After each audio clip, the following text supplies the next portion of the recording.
Barcelona जो है बहुत लंबे समय से एक नए राइट बैक की खोज में है, तलाश में है मार्केट में। और जब अब रियल मैड्रिड ने ट्रेंट को साइन किया है तो डेफिनेटली बार्सिलोना भी कुछ ना कुछ तो मूव करना चाहेंगे मार्केट में, और वो एक लो कॉस्ट आरबी की तलाश में है। और मुझे लगता है कि दो जो नाम है उन्होंने शॉर्टलिस्ट कर दिए है ना, जो बहुत ज़्यादा नाम लिंक हो रहे हैं ना पिछले 2 साल से बार्सिलोना के साथ। एक तो पाब्लो माफियो था जो कि हम नहीं साइन कर पाए बार्सिलोना वाले। तो अब जो दो नाम आ रहे हैं वो है मार्क प्यूबिल जो अल्मीरिया के लिए खेलता है, second division club in Spain. और जो दूसरा बंदा है वो वैंडरसन, ब्राजीलियन है, ग्रेमियो के लिए खेलता था लेकिन अब खेलता है मोनाको के लिए। 2022 में वो शिफ्ट हुआ था टू फ्रांस।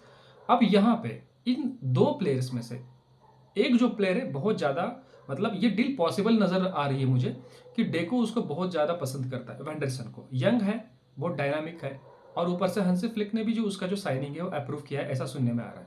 अब वहीं पे मार्क प्यूबिल का जो साइनिंग है, मुझे लिंक तो हो रहा है, बारसा वर्बली एग्रीमेंट हो चुका है वगैरह वगैरह ऐसी बातें कही गई है न्यूज़ में।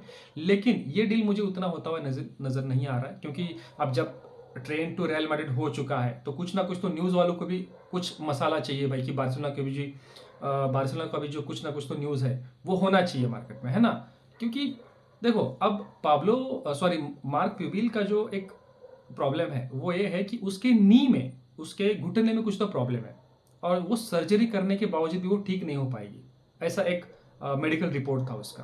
अब इसके चलते बार्सिलोना उसको साइन करेंगे नहीं करेंगे ये अलग बात है, लेकिन वेंडरसन को डेको बहुत पसंद करता है, वो लाना चाहता है बार्सिलोना में वेंडरसन को, और वेंडरसन भी ये बात जानता है। पिछले लगभग 2 से 3 सालों से वेंडरसन बार्सिलोना के साथ लिंक्ड है, और ऊपर से हंसी फ्लिक ने भी उसका अगर साइनिंग अप्रूव किया है ऐसा सुनने में आ रहा है। तो मुझे लगता है कि वेंडरसन बहुत ज़्यादा पॉसिबल नज़र आ रहा है, क्योंकि वेंडरसन का जो रिलीज क्लॉज है 25 मिलियन है, मतलब लगभग 22 मिलियन के आसपास वेंडरसन बार्सिलोना में आ जाएगा। वहीं पे मार्क प्यूबिल का जो रिलीज क्लॉज है वो 40 मिलियन है। वैसे अल्मेरिया ने उसका जो डील है लगभग अटलांटा के साथ फाइनल कर दिया था लास्ट सीजन में, कुछ 20 बिलियन के आसपास को, मतलब half of the release clause. तो यहाँ पे लगभग 20 से 25 मिलियन के आसपास एक नया राइट बैक बार्सिलोना में आना तो तय है, लेकिन कौन आएगा ये आप बता सकते हैं कमेंट सेक्शन में। मुझे तो लग रहा है कि वेंडरसन टू बार्सिलोना लगभग फाइनल हो जाएगा आने वाले कुछ दिनों में। तो देखते हैं क्या होगा, लेकिन आप बिल्कुल कमेंट करके बता सकते हैं कि बार्सिलोना में कौन आएगा, वेंडरसन या मार्क प्यूबिल।